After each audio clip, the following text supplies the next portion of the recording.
The silent vanguard. Captain Maya Chen stood frozen at the bridge of the horizon, her eyes fixed on the holographic display. What should have been empty space now revealed a massive alien fleet, hundreds of warships arranged in perfect formation, their designs unlike anything humanity had ever encountered. The Horizon, a small Earth Coalition exploratory vessel, had stumbled upon this armada while charting the outer edges of the tourist sector. Scan complete. Captain, Lieutenant Rivera reported, her voice barely a whisper. Over 300 vessels. Weapons signatures indicate extremely advanced offensive capabilities. Maya's mouth went dry. Are they aware of us? Negative. Our cloaking shield is holding. For 6 decades, humanity had expanded cautiously into the stars, establishing colonies on 17 worlds. Their encounters with alien species had been limited to primitive civilizations or ancient long-dead ruins. Earth's leaders had always wondered if advanced spacefaring civilizations existed. Now they had their answer. "I'm intercepting communications," the communications officer announced. "Our AI is struggling with translation, but it's picking up repeated references to Earth and human colonies." Maya's blood ran cold. "They're targeting us." The officer nodded grimly. "It appears they're planning a coordinated strike against all human settlements. Based on their current trajectory and speed, they'll reach our outermost colony in approximately 72 hours. We need to warn Earth," Maya said, her mind racing. "Plot a course through the Cygnus wormhole. It's our fastest route back." "Captain," the navigation officer interjected, "that would take us directly through their fleet's detection grid." Maya straightened her uniform jacket. "Then we'll have to be very, very quiet." The Horizon slipped away, its advanced cloaking technology, the most sophisticated piece of engineering humanity had ever created, concealing them from the alien armada. As they navigated through the scattered edge of the alien fleet, Maya studied their ships. Each vessel bore the same insignia, a crimson spiral surrounded by 7 stars. "The Universal Translator has identified them as the Valfori," Rivera reported. "An ancient spacefaring civilization, with territories across multiple star systems." Maya frowned. "Why haven't we encountered them before?" "According to intercepted communications, they've been observing us for decades. They consider expanding civilizations to be potential threats, and typically eliminate them before they become problematic." "Preemptive genocide," Maya said, disgust evident in her voice. "How enlightened of them." The Horizon shuddered as it narrowly avoided detection by a Valforid patrol ship.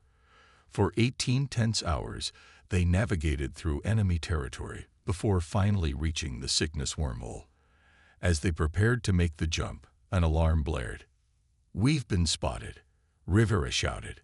3 Valfori interceptors closing fast. "Make the jump," Maya ordered. The wormhole enveloped them in swirling blue energy as Valfori weapons fire dissipated harmlessly behind them. When they emerged, Earth's familiar solar system lay before them. "Send an emergency transmission to Earth Coalition headquarters," Maya commanded.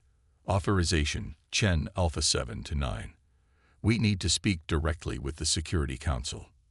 Within hours, Maya stood before the Earth Coalition Security Council, a gathering of 20 representatives from humanity's most powerful nations and colonies. She delivered her report with clinical precision, presenting all the evidence they had gathered about the Valfori and their impending attack. "At their current speed, the first wave will reach New Horizon Colony in less than 60 hours, she concluded. "Based on their communications, they intend to systematically eliminate all human presence in the galaxy." High Chancellor Amara Okafor, the head of the Security Council, exchanged glances with her colleagues. "Captain Chen, thank you for your bravery. You and your crew have performed an invaluable service." Maya expected panic, emergency evacuation orders, perhaps a desperate last stand. Instead, she saw something unexpected in the Chancellor's eyes: calm resolve. "Please activate Security Protocol Whisper Shield," Chancellor Okafor instructed an aide. The room's lights dimmed momentarily as additional security measures engage. Captain Chen, the Chancellor said, "What I'm about to tell you is classified at the highest level. When humanity first ventured into space, we encountered evidence of civilizations that had been systematically exterminated. We found entire planets where advanced societies had been reduced to ash. Images appeared on the chamber's main display. Ruins on distant worlds, the remnants of civilizations far older than Earth's. We realized that the galaxy might not be the peaceful frontier we hoped for." Okafor continued. "So while we publicly pursued peaceful exploration and colonization, we secretly prepared for the possibility of encountering hostile advanced species." "Prepared how?" Maya asked. Admiral Weizhong stood up. "Operation Silent Vanguard. For 50 years, we've been building warships in hidden facilities throughout our territory, inside hollowed-out moons, within gas-giant atmospheres, beneath the oceans of our colony worlds. Each ship more advanced than anything we've publicly acknowledged possessing." Maya stared in disbelief. "How many ships are we talking about?" 550,000 combat vessels and 350,000 support craft, Admiral Zhang replied. "Nearly 1 million ships in total, hidden throughout human space." The number was staggering, inconceivable. The official Earth Coalition Navy consisted of barely 200 vessels, mostly exploration and transport ships with minimal defensive capabilities. "That's impossible," Maya whispered. "How could you build so many ships in secret?" "Every mining operation doubled as a shipyard," the Admiral explained. "Every research outpost developed weapons technology. Every colony expedition carried the components for hidden defense systems. We've been preparing for this day since we first reached Mars." Chancellor Okafor's expression was solemn. "We maintained the appearance of being technologically limited to avoid triggering the very response we now face. But we always knew this day might come, when an advanced civilization would decide that humanity needed to be eliminated. And now it has," Maya said, the realization dawning on her. "So what's the plan?" Admiral Zhang smiled grimly. "We're going to show the Valthori exactly what happens when you threaten humanity. Throughout human-controlled space, hidden facilities rumble to life.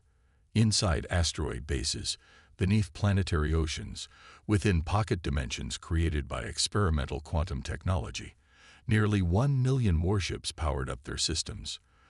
Vessels that had never seen actual combat, crewed by soldiers who had trained for decades in secret, preparing for this moment. On the Valthori command ship, Eternal Dominion, Supreme Commander Vex Alar received troubling reports. "Impossible," he hissed, his scaled skin flushing with agitation. "The humans are a minor species with barely 200 primitive vessels. Our intelligence has monitored them for decades." His second-in-command approached cautiously. "Supreme Commander, our forward scouts are detecting unusual energy signatures throughout human space. Something is emerging." On the main view screen, images flickered to life showing human ships, not the crude vessels they had observed before, but sleek, advanced warships rising from planetary oceans, emerging from hollow moons, appearing from what seemed to be tiers in space itself. "How many?" Vex Alar demanded, his voice barely audible. "Current count exceeds 100,000 vessels, and rising," his officer replied, mandibles clicking nervously. "They're deploying in defensive formations around all human colonies." Vex Alar stared in disbelief as the count continued rising. 200,000, 300,000, 500,000. The numbers became incomprehensible. "Supreme Commander," his communications officer interrupted, "we're receiving a transmission from the humans. It's being broadcast on all frequencies." "Put it through," Vex Alar ordered. The screen changed to show Admiral Zhang, his expression calm but resolute. "This is Admiral Weizhong of the Earth Coalition Defense Force. We are aware of your intentions to attack our worlds. Be advised that any hostile action against human territories will be met with overwhelming force. We have deployed our fleet and stand ready to defend ourselves." Vex Alar found his voice. This is some trick, some illusion to delay us. Admiral Zhang's expression didn't change. This is no trick, Supreme Commander. For generations, we humans fought against ourselves, nearly destroying our own world multiple times. Those conflicts taught us to be prepared, to build in secret, to be stronger than we appear. The view shifted to show the full deployment of the human fleet minus 900,000 warships arranged in perfect formation, their weapons charged and ready. We've been watching you watching us, Zhang continued. We intercepted your communications decades ago. We know what you did to the Nerveli and the Kalforan civilizations. We know you consider yourselves the gardeners of the galaxy, pruning what you consider weeds. Today, you will discover that humanity is not so easily uprooted. As Zhang spoke, human vessels continued to emerge from hiding places throughout the galaxy. Ships that had been constructed in secret, crewed by soldiers who had trained their entire lives for this moment. The Valthori fleet came to a confused halt, their carefully planned extermination suddenly transformed into a potential suicide mission. You have one opportunity to withdraw, Admiral Zhang concluded. Return to your territory, and we will not pursue. Continue your aggression, and you will face the full might of humanity. You have 6 hours to decide. The transmission ended, leaving the Valthori command ship in stunned silence. Commander Vex Alar stared at the tactical display, showing the impossible human fleet surrounding his forces.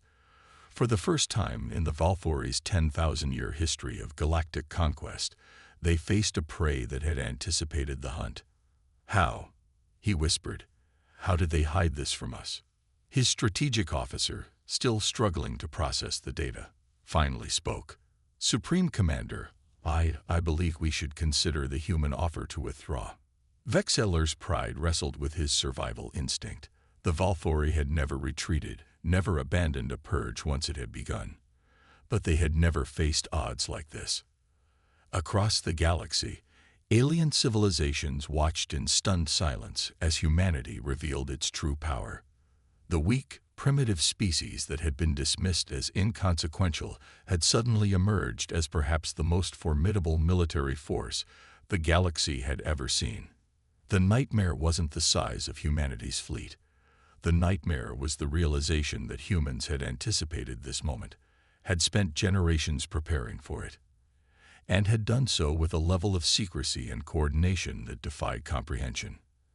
As the 6-hour deadline approached, Vexelar faced the most difficult decision of his long life: retreat and suffer the greatest humiliation in Valthori history, or attack and risk their complete annihilation.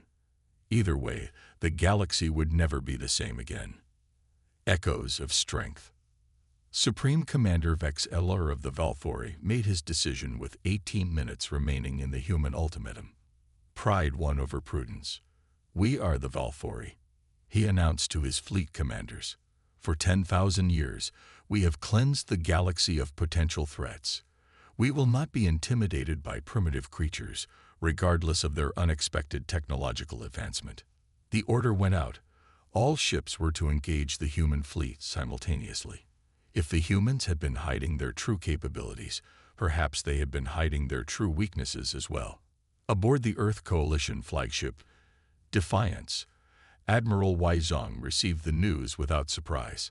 The Valthori have chosen to attack, he informed the gathered fleet commanders. Defensive Formation Delta. Remember your training.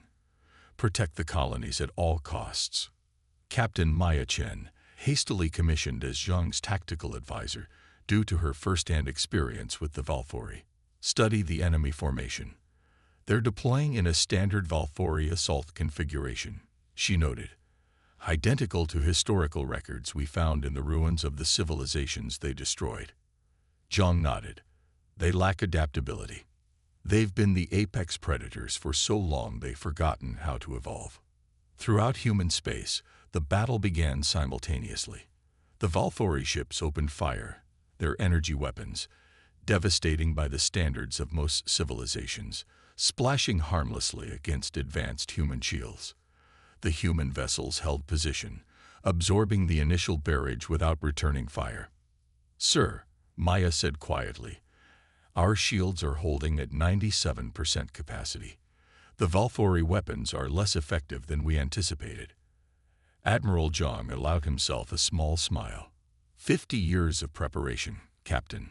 50 years of studying the ruins of their previous victims, analyzing residual energy signatures, developing countermeasures.